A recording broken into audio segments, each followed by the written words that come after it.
BBC বাংলার সান্ধ্য অধিবেশন প্রবাহতে আপনাদের স্বাগত। আজ আপনাদের সাথে লন্ডন স্টুডিও থেকে আছি মানসী বড়ুয়া। বাংলাদেশের সর্বশেষ গুরুত্বপূর্ণ আপডেট সংবাদে আপনাকে স্বাগত। শুরুতেই সংবাদ শিরোনাম, পরে বিস্তারিত। প্রথমেই জানাবো আমাদের হাতে থাকা সর্বশেষ গুরুত্বপূর্ণ সবথেকে তাজা আপডেট সংবাদ। কার্যক্রম নিষিদ্ধ আওয়ামী লীগের মিছিল, তদন্তের নির্দেশ। কুমিল্লার ব্রাহ্মণপাড়া উপজেলা আওয়ামী লীগ এর কার্যালয়ে নিষিদ্ধ ঘোষিত ছাত্রলীগ ও যুবলীগের কয়েকশো নেতাকর্মী অবস্থান নিয়ে বিভিন্ন স্লোগান দিয়েছে। তারা বলছে, জয় বাংলা, শেখ হাসিনা আসবে, বাংলাদেশ আসবে। আজ উপজেলা সদরের কার্যালয়ের সামনে তাদের মিছিল করতে দেখা গেছে। এরপর জানাবো নাটোরে শরীরে পেট্রোল ঢেলে আগুন দিল গৃহবধূ। নাটোরের লালপুরে নিজের শরীরে পেট্রোল ঢেলে আগুন লাগিয়ে আত্মহত্যা করেছে অর্পিতা রানী সিথি 18 নামের এক গৃহবধূ। আজ দুপুরে উপজেলার তবকি গ্রামে এই ঘটনা ঘটে।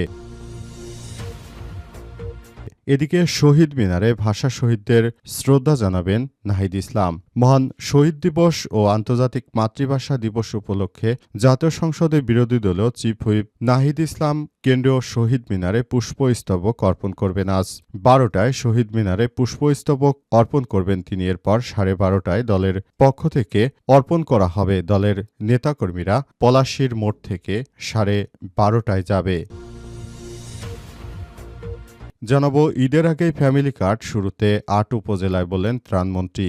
সরকারে ঘোষিত 180 দিনের অগ্রাধিকার কর্মসূচির অংশ হিসেবে আসন্ন পবিত্র ঈদ উল ফিতরের আগেই ফ্যামিলি কার্ড বিতরণ কার্যক্রম চালুর কথা জানিয়েছে দুর্যোগ ও ব্যবস্থাপনা ত্রাণমন্ত্রী আসাদুল হাবিব দুলু। তিনি বলেছেন, প্রাথমিকভাবে পাইলট প্রকল্পের আওতায় দেশে 8টি উপজেলায় কার্যক্রম শুরু করার পরিকল্পনা রয়েছে।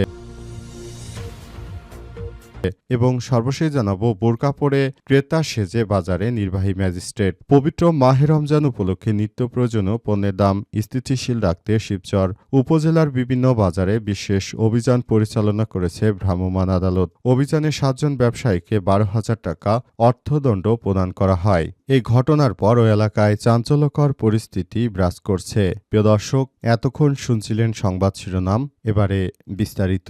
তবে তার আগে বন্ধুরা অনুরোধ থাকবে, এই সংবাদটিতে একটি লাইক দিন।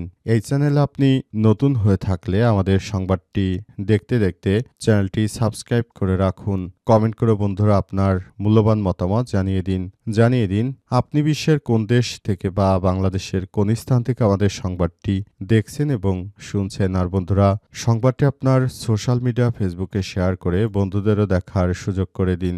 গাজা যুদ্ধে আপনি যদি নিরীহ ফিলিস্তিনিদের ভালোবেসে থাকেন, কমেন্টে ইয়েস লিখে পুরো বিশ্বকে জানিয়ে দিন। এবারে বিস্তারিত।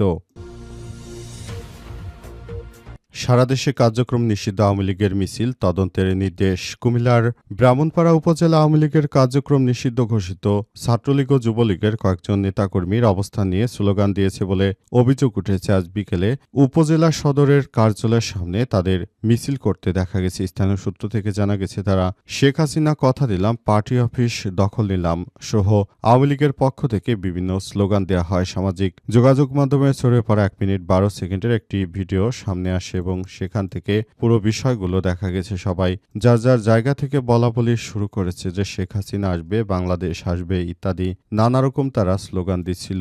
স্লোগানে মুখরিত হয়ে ওঠে পুরো এলাকা। সবাই যার যার জায়গা থেকে এই স্লোগান দেওয়ার ব্যাপারটি নিয়ে তারা কথা বলছিল এবং তারা জানিয়েছে যে শেখ হাসিনাই বাংলাদেশের একমাত্র ভরসা এবং শেখ হাসিনার কাছে বাংলাদেশ নিরাপদ। দেশের সাধারণ মানুষ শেখ হাসিনার কাছেই নিরাপদ। তাকে জোরপূর্বক বিদেশে পাঠিয়ে দেওয়া হয়েছে। এই ব্যাপারটি আসলে কোনোভাবেই মেনে নেওয়া যায় না বলে বলা হচ্ছে।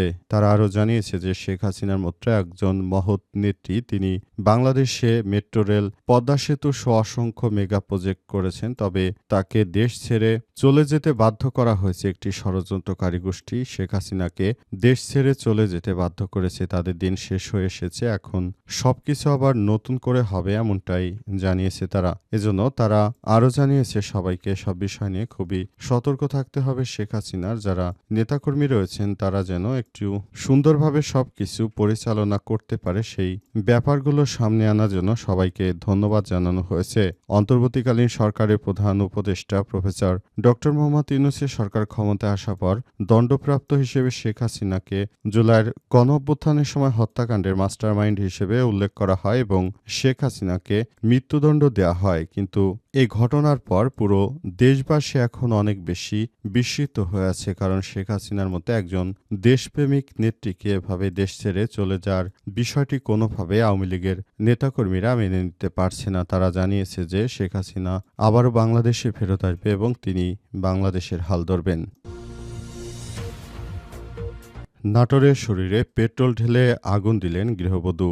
নাটোরের লালপুরে নিজের শরীরে পেট্রোল ঢেলে আগুন লাগিয়ে দিয়েছেন অর্পিতা রানী 18 নামের এক গৃহবধূ। আজ দুপুরে উপজেলার জোত গ্রামে এই ঘটনা ঘটে। গৃহবধূ স্মৃতি একই এলাকার জগাই কর্মকারের স্ত্রী। প্রায় 2 বছর আগে জগাই কর্মকারের সঙ্গে স্মৃতির বিয়ে হয়। জগাই পেশায় একজন চা বিক্রেতা। পুলিশ ও স্থানীয় সূত্র থেকে জানা গেছে পরিবারের কলহের জেরে শুক্রবারের স্মৃতি তার নিজের গায়ে পেট্রোল ঢেলে তারপর আগুন ধরিয়ে দেয় এবং এই ঘটনার পর উক্ত এলাকায় পরিস্থিতি থমথমে অবস্থায় বিরাজ করছে। অনেকেই বলাবলি করছেন যে তিনি একজন ভালো মেয়ে ছিলেন, কেন নিজের গায়ে আগুন দিলেন সেই বিষয়টি আমরা এখন পর্যন্ত বুঝতে পারিনি। তবে ব্যাপারটি নিয়ে সবাই বলাবলি করছে যে আসলে এই ধরনের অনাকাঙ্ক্ষিত ঘটনা ঘটানো তাদের উচিত হয়নি। যদি কোনো ধরনের সমস্যা থেকে থাকে সেটি তারা যেন নিজেরা আলাপ আলোচনার মধ্য দিয়ে তারা সবকিছু নিয়ন্ত্রণ করতে পারত, কিন্তু এখন নিজের গায়ে আগুন ধরিয়ে দেওয়ার ফলে যে বিষয়টি হলো তাদের পরিবারের মধ্যেই সবথেকে বড় সমস্যার